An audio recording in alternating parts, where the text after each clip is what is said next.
अल्हम्दुलिल्लाह आज कराची में धांधली हार गई और कराची जीत गया, हैदराबाद जीत गया। लोगों ने घर में बैठकर MQM के इलेक्शन से 10 बार बरदार होने के फैसले पर रेफरेंडम कर दिया है। कराची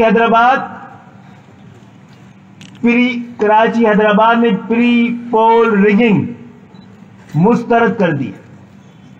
कराची हैदराबाद ने हल्का बंदियों के जरिए इस शहर के मैंडेट को चुराने की साजिश को मुस्तरद कर दिया है। हैदराबाद कराची ने आज जो टर्नआउट रहा है, वोट कास्ट होने की तादाद को ठप्पे ने 4 गुना अक्सरियत के साथ शिकस्त दी है। अल्हम्दुलिल्लाह